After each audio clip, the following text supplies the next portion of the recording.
ಇವತ್ತು ಮತ್ತೆ 2 ದಿನಗಳ ರಜೆಯ ನಂತರ ಸೆಷನ್ ಮತ್ತೆ ಇವತ್ತು ಆರಂಭ ಆಗುತ್ತೆ ಸೋಮವಾರ. ಕಳೆದ ವಾರದಂತೆ ಈ ವಾರವೂ ಕೂಡ ಸದನದಲ್ಲಿ ಹಗರಣಗಳದ್ದೇ ಸದ್ದು ಗದ್ದಲ ಉಂಟಾಗೋ ಸಾಧ್ಯತೆ ಇದೆ. ಕಳೆದ ವಾರ ವಿಪಕ್ಷಗಳ ಹಗರಣದ ಆರೋಪಕ್ಕೆ ತಿರುಗೇಟು ನೀಡಿದ್ದ ಸಿಎಂ ಸಿದ್ದರಾಮಯ್ಯ ಇವತ್ತು ಕೂಡ ಅದೇ ಆಟ ಮುಂದುವರಿಸೋದಕ್ಕೆ ಪ್ಲಾನ್ ಮಾಡಿದ್ದಾರೆ. ವಿಪಕ್ಷಗಳ ಮೂಡ ಹಗರಣಕ್ಕೆ ಟಕ್ಕರ್ ಕೊಡೋದಕ್ಕೆ ಸಿದ್ಧತೆ ಮಾಡಿಕೊಂಡಿರೋ ಸಿಎಂ ಮೂಡಾದಿಂದ ಹಿಂದೆ ನೀಡಲಾಗಿರುವ ಸೈಟ್ಗಳ ಹಂಚಿಕೆ ಕೆದಕಿ ತಿರುಗೇಟು ನೀಡೋದಕ್ಕೆ ಸಿದ್ಧತೆ ನಡೆಸಿದಾರಂತೆ. ಅಲ್ಲದೆ HDK, BSY, ಬೊಮ್ಮಾಯಿ ಟಾರ್ಗೆಟ್ ಮಾಡಿ ಟಕ್ಕರ್ ನೀಡೋದಕ್ಕೆ ತಯಾರಿ ನಡೆಸಿದ್ದಾರೆ ಅಂತ ಹೇಳಲಾಗ್ತಾ ಇದೆ. ಮೂಡಾದಲ್ಲಿ ಕಳೆದ 15 ವರ್ಷಗಳ ಸೈಟು ಹಂಚಿಕೆ ದಾಖಲೆ ಇಡುವ ಜೊತೆಗೆ ಒಂದೇ ಕುಟುಂಬಕ್ಕೆ ಸೈಟುಗಳ ಹಂಚಿಕೆ ಮಾಡಿರುವ ಬಗ್ಗೆ ದಾಖಲೆ ಬಿಡುಗಡೆ ಪ್ಲಾನ್ ಕೂಡ ಮಾಡಿಕೊಂಡಿದ್ದಾರೆ.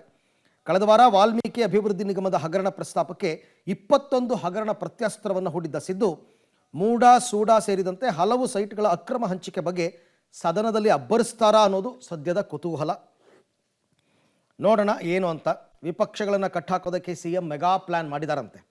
ಹಳೆಯ ಆಟ ವಿಪಕ್ಷಗಳ ವಿರುದ್ಧ ಕಡೇ ವಾರದ ಗೇಮ್ ಪ್ರಯೋಗ. ಈ ವಾರದಲ್ಲಿ ಶುಕ್ರವಾರಕ್ಕೆ ಮುಗಿದೋಗುತ್ತೆ ಸೆಷನ್. ಮೂಢಾಸ್ತ್ರಕ್ಕೂ ಹಳೆ ಸೈಟುಗಳ ಹಂಚಿಕೆ ಕೆದಕಿ ದಾಖಲೆ ಇಡೋದಕ್ಕೆ ತಂತ್ರಗಾರಿಕೆ ಸಿದ್ದರಾಮಯ್ಯನವರು ಮಾಡಿದ್ದಾರೆ. ವಾಲ್ಮೀಕಿ ನಿಗಮ ಹಗರಣಕ್ಕೆ BJP ಹಗರಣಗಳನ್ನು ಕೆದಕಿದ್ರು ಸಿಎಂ. ಕುಮಾರಸ್ವಾಮಿ, ಯಡಿಯೂರಪ್ಪ, ಬೊಮ್ಮಾಯಿ ಅವರನ್ನ ಟಾರ್ಗೆಟ್ ಮಾಡೋದಕ್ಕೇನೋ ತಯಾರಿ ಮಾಡಿದ್ದಾರೆ. ಕಳೆದ 15 ವರ್ಷಗಳ ಸೈಟು ಹಂಚಿಕೆ ದಾಖಲೆಯನ್ನು ಮುಂದಿಡ್ತಾರಂತೆ. ನಮಗೆ ಮಾತ್ರ ಅಲ್ಲಪ್ಪ, ನೀವು ಹಂಚಿಕೆ ಮಾಡಿಸ್ಕೊಂಡಿದ್ದೀರಾ ನೋಡಿ ಅಂತ ಹೇಳೋಕ್ಕೆ 3 CMಗಳ ಅವಧಿಯಲ್ಲಿ ನಡೆದಿರುವ ಹಂಚಿಕೆ ಪ್ರಸ್ತಾಪಿಸುವ ಸಾಧ್ಯತೆ ಇದೆ.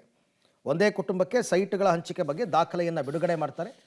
ಹಳೆ ಪ್ರಕರಣಗಳನ್ನು ಕೆದಕಿ ಹೊಸ ಆರೋಪಕ್ಕೆ ಟ್ವಿಸ್ಟ್ ಕೊಡ್ತಾರಾ ಸಿದ್ದರಾಮಯ್ಯ? ಕಾದ್ ನೋಡಬೇಕು.